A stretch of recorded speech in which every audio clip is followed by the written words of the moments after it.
Question number 3 देखिए, हमें integration निकालना है 3x माइनस 1 बटा में x माइनस 1 इंटू में x माइनस 2 इंटू में x माइनस 3 dx। चलिए तो हम लोग क्या मान लेंगे, लेट 3x माइनस 1 बटा में x minus 1 into x minus 2 into x minus 3 बराबर में a बटा में x माइनस 1 प्लस b बटा में x माइनस 2 प्लस c बटा में x माइनस 3। अब इधर एलसीएम लेते हैं, 3x माइनस 1 बटा में x minus 1 into x minus 2 into x minus 3 बराबर में हो जाएगा, इधर एलसीएम ले लिया जाए, क्या हो जाएगा x माइनस 1 इंटू में x माइनस 2 इंटू में x माइनस 3। ठीक है, इसमें से भाग करेंगे, यह दोनों जाके ऊपर गुना करेंगे, क्या हो जाएगा आपका a into x minus 2 into x minus 3। ठीक है, और प्लस b, इसमें से भाग करेंगे, यह दोनों जाके ऊपर गुना करेगा, x माइनस 1 इंटू में x माइनस 3 और प्लस c, यहाँ पे देखो इसमें से भाग करेंगे, ये कटेगा, यह दोनों जाके ऊपर गुना करेगा, x माइनस 1 इंटू में x माइनस 2।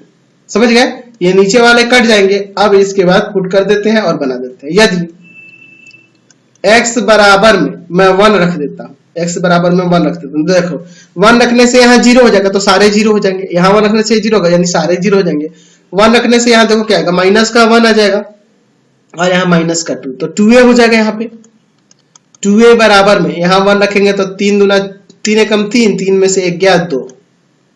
ठीक है, 3 में से 1 गया 2, यानी ये जाएगा भाग में, तो a का वैल्यू कितना आ गया, 1 आ गया। यदि x बराबर में 2 रखने से देखो ये 0 हो जाएगा और यह वाला 0 हो जाएगा, तो सारा 0। यहाँ पे देखो क्या होगा, यहाँ 2 में से 1 गया 1 प्लस का, ठीक है, और यहाँ पे 2 में से 3 गया माइनस का 1, यानी माइनस भी आ जाएगा।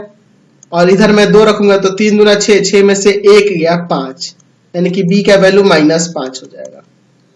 यदि x बराबर में 3, ऐसा ही रखना है ताकि आसानी से निकल जाए। 3 रखने से देखो यह 0 हो जाएगा, तो यह सारा 0, ये 3 रखेंगे ये सारा 0।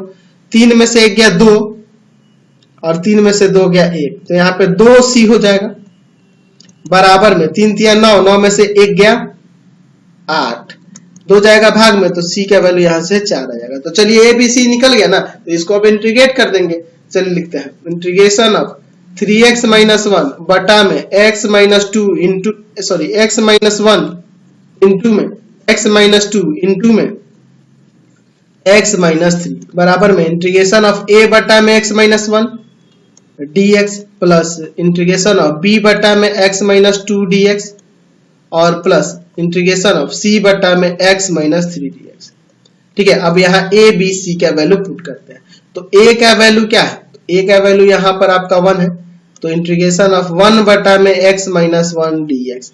b का वैल्यू क्या है, माइनस का 5 है, तो बाहर निकालो, -5 1 बटा में x माइनस 2 dx और प्लस c का वैल्यू कितना है, 4 है, 4 को मैं बाहर निकाल लूंगा रख के, तो 1 बटा में x माइनस 3 dx बचेगा।